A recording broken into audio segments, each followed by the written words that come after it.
Hello YouTube, Sam here from youtube.com/onlivegamer for the new Boston, and in this tutorial we're going to learn about saving files with the Save File dialog. So let's go ahead and create a new project, and we will call it Save Files. Now, just like the Open File dialog, Save File dialogs are built into Visual Basic, and they're very easy to use, and they keep you focused on what your application is doing, and instead of having to work on coding the dialogues yourself. So let's go ahead and come over here to our toolbox. We will add a text box. We'll make it multi-line.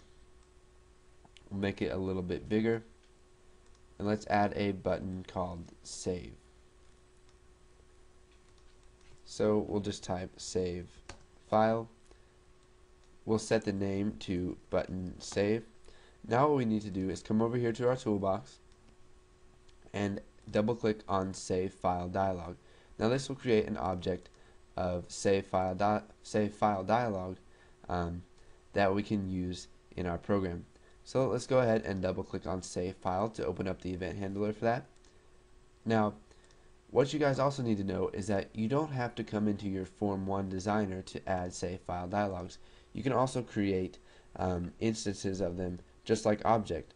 So dim my file to save as new Save File Dialog. So you can create objects with them inside of your code. So that's just another way of doing it, and this is what the designer does for you. When you add stuff to the toolbox, it just makes objects of it in your code, but it's saved in a different file. So let's go ahead and delete this here. So what we want to do is let's use a simple if statement.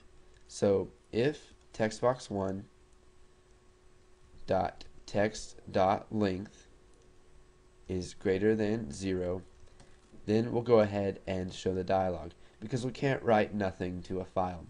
So we'll type save file dialog 1 dot show dialog, and now what we want to do is we want to save the file to whatever they named it.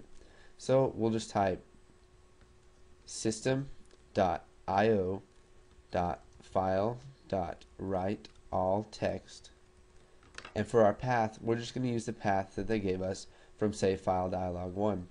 So Save File Dialog 1 dot file name. So this gets the path and the file name after that, and the contents of it is going to be textbox1 dot text. So you can see that right here I use system.io.file.writeAllText.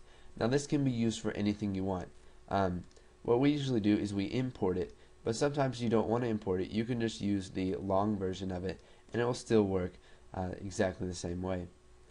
So let's go ahead and run this and see what kind of results we get. So let's go ahead and write coding in Visual Basic is fun. So when we click Save File, it opens up this Save File dialog. The default title is Save As. So let's go ahead and go to the desktop, and we will save it as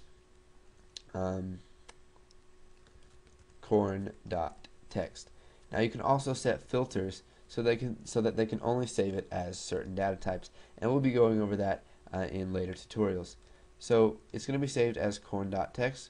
We'll go ahead and click save, and you can see here, well, you can't see it, but I have a file on my desktop. Let me just drag it in right there so you can see it, and let's go ahead and open that, and you can see that it says coding in Visual Basic is fun. So what we did is we just created a save file dialog, and if they have actually typed something in here, then it's going to go ahead and show that dialog, and it's going to write all the text of that into the file that they specified, and use the text from textbox1.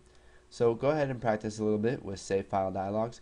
You can also change the attributes of them just like you could with the open file dialogs, and then once you've got those down, go ahead and move on to the next tutorial.